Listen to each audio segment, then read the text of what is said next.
Hello and welcome to English with Jimmy. And today's subject is prepositions. Prepositions, so many of them, for time, for location, for movement. Some of them are very common, are used in time and used in location, and sometimes they look used in movement, and the students get confused about when to use in or on or at, okay, and some other prepositions. So without a delay, we'll just start straight away using in and on and at, very common ones, and then we'll talk about some other prepositions. In, we use in for time and we use it for a place, okay? And the same applies to on and at. Just look at time here. We start with a longer period of time and then we go to shorter periods of time. So we have centuries and decades and years and months and weeks and then day and then hour and minute and second. And then we have special occasions. So the example here gives us clear indication. In the 20th century, 100 years. In the 80s, 10 years, a decade, okay, 10 years. In 2020, a year. In June, a month. In a couple of weeks or in a week, that is, okay, 1 week. In a day or in a couple of days.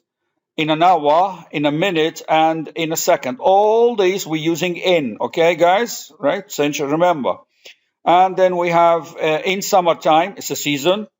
And then for a period of time, we say in the future. And for a holiday, we can say in the Easter. And for part of the day, we can say in the afternoon.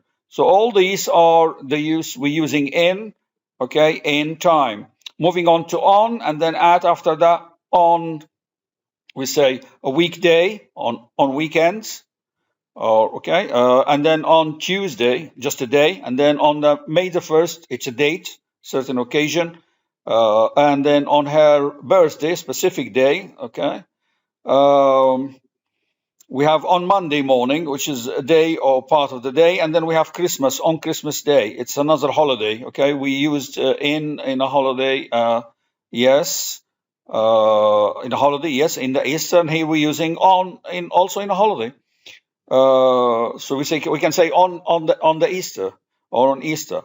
Also at 5 o'clock, okay, just an hour, or at noon, part of the day, or at the moment, or at Easter. At and on and in, we all use them for holidays. So you can use them in like different position for different for the same holiday. So don't get confused, okay? Now for a place, if we're using in and on and at to talk about a place as a preposition, so we can say we start from a big place to a smaller place, like from a country to a city to a neighborhood to an enclosed space like a car. So in England, in London, in Mayfair, in a car, that's in. If we're moving on to on, okay, so in on a street, on Fifth Avenue, okay, on the ground service, or on a train, it's a means of transport, on a plane, whatever, on a boat, and on TV, it's communication, on radio, whatever, okay, we can say on radio. At, we use it for address, so 44 Albemarle Road, okay, it's an address, or at the station, a specific location. That's how we're using at for a place. All that is for in and on and at for a place. Okay, I think it's clear. It's simple. It's just it's just you don't need to like try and remember a lot. Practice a lot, guys. Practice. Okay. Watch TV. Listen to radio, songs, news. Watch documentaries. Okay, try and listen to stories on YouTube, or any activities that involves listening or reading English or watching English programs. It really helps to remember the prepositions. I hope I made myself clear. We'll move on now. We use prepositions for location and for time and for movement. Other prepositions other the one we talked about, that because we talked only specifically on in and on and at, okay, but now we are going to talk about other prepositions like above. For location, we're talking about above behind, beside, between. Okay, so above the shelf, behind the settee. We followed by a noun. That's for location. Okay, beside the bed, between the lockers, by the river, on the mantle. Okay, in the station, inside the box, near that building, over there. Okay, which is a location, through the forest. Okay, two, we use it with a subject and an object and a verb. So we say he traveled to London. Okay, a location is London, so travel to London. We used a subject and a verb, and then the objects. Okay, underneath the sofa. These are all locations, guys. Okay, prepositions of location. So all these. All right. Then we move on to time. Okay, different prepositions after noon, also with nouns. But the noun has got an indication of time. Noon, tomorrow. Okay, midnight, part of the day. Okay, the night, dawn, early morning time, midday, yesterday or 6 o'clock. Okay, a time. So you say since yesterday or since 6 o'clock, okay? Through the night, okay? To from Monday to Friday, okay? All right, another preposition, okay?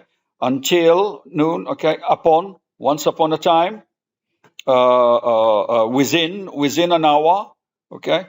For a while, ago, few hours ago, all right? Between 2015 and 2020, all the words here are nouns, okay?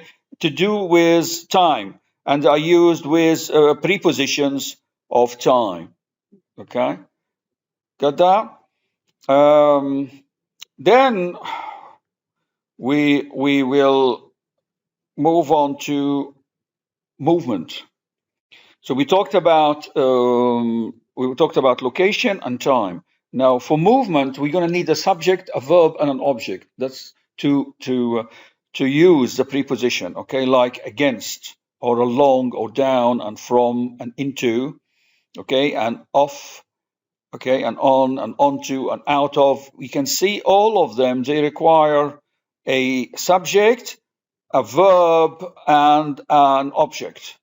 So here is a clear example. Against, she was rowing against the current. She's in a boat in a river or in a sea, and she's rowing against the current. Against.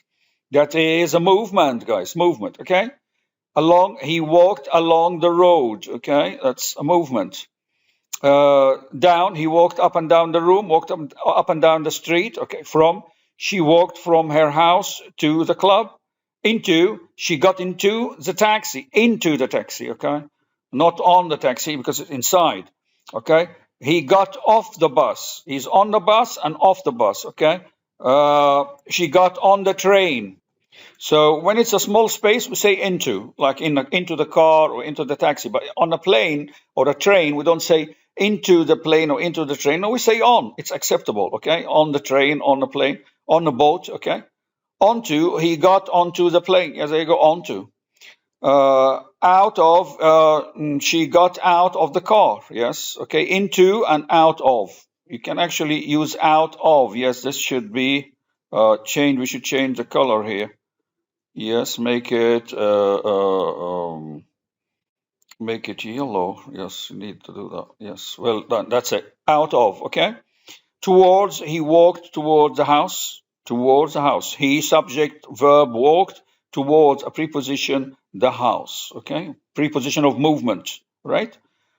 She walked up the stairs, okay? Upon, she jumped upon the boat. And here that one, upon, we need to change the color of that one as well. Yes, make it yellow. There you go.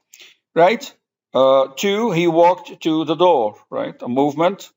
Around, he walked around the school. Okay, across, she walked across the park. So these are all prepositions of movement, all right? As you can see, guys, it's not difficult, not that complicated. Really easy. Yes, okay. What makes it difficult is that you try to memorize it rather than to practice the language a lot and to read a lot, as I said, and listen a lot to songs and programs and documentaries and watch documentaries and watch movies and watch the news. All that will help you remember all these prepositions, and you won't get confused when to use in or on or at, okay? Because you practice the language a lot, you speak it a lot, so it will be easier, as it is for natives actually. But so practice is the best way. But here you can see this is a simple way to remember as well. You can see I try to just combine it all together in one short, small video. And if you just start from the top with time, in, on, at, time, and then move on to place, okay, in, on, at, because these are the ones that the student get confused with, okay. And then after that we can move on. We moved on to the using the preposition for location and time and other prepositions other than in and on and at, okay, for location and time and movement. We realize that some of them just need a noun, like as you can see here for location, okay, while some others, okay, like the time needs expression of time, part of the day, or okay, to have a time, a preposition with time. And then some of them, like the movement, it needs a subject and a verb and an object, okay. So I hope that makes it clear, and hopefully we'll see you in another video, and I thank you.